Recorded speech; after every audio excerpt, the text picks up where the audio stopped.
What's up everyone? If you're writing code in JavaScript and heard the phrase closures before but didn't know what it meant, you're in the right place. Welcome to JustJS, my name is Oron and today we're going to speak about closures in JavaScript. Let's begin.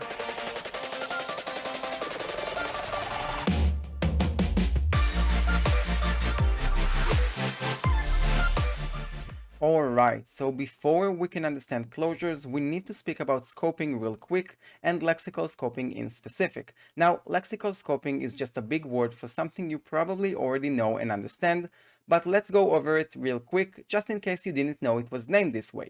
So in this example, I have a few variables set. I have a global variable on the global scope. I have a parent function with its own variable and another function inside of it with its own variable. Now I would like to console log all three, and when I run this program, indeed we get all three. But how is this even possible?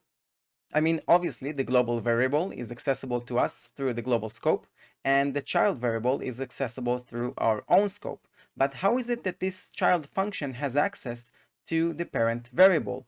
Well, you see, lexical scoping defines how variable names are resolved in nested functions. Nested functions in JavaScript have access to variables declared in their outer scope, and that is the reason I can access this parent variable. Now, it's not only that inner functions have access to their outer scope, they actually contain the scope of their parent function, but we'll talk more about this in a second.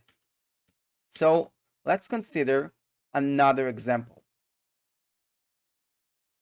So in this example, we have a function with a variable inside it and an inner function which updates this variable and then logs it out. At the end, we return the inner function.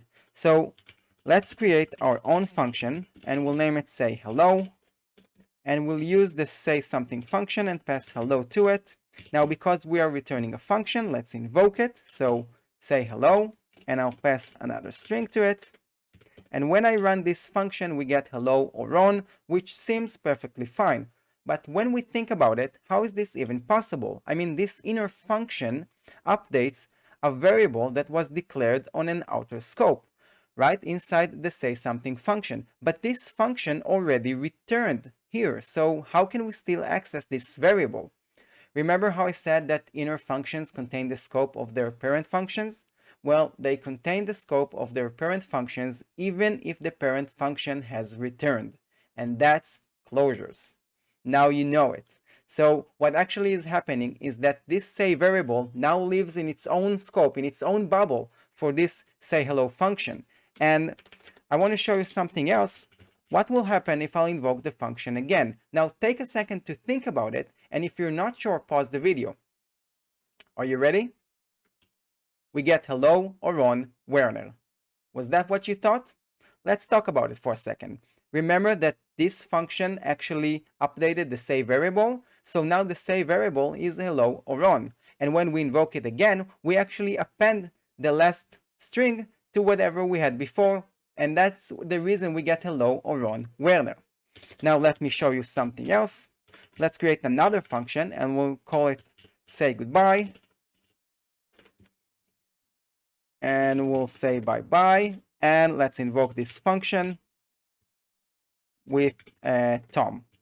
So when I run this function, indeed we get bye-bye Tom. Notice how this say goodbye function and this say hello function each has their own scope, their own say variable, only accessible to them.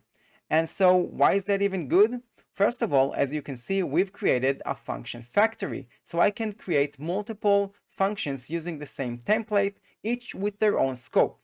And second of all, we've created in a way a private variable, right? Because the say variable is not accessible anywhere in the code except from the say hello, which is accessing its own say variable, and say goodbye, which is accessing its own variable, right? If I'll try to console log say, I'll get a reference error because say doesn't exist anywhere else. Now, JavaScript doesn't have private variables, at least currently. It was announced that with the ECMA 2022 update, private variables are finally arriving to JavaScript. But until it will be more common, that is another way to create your own private variables in a way.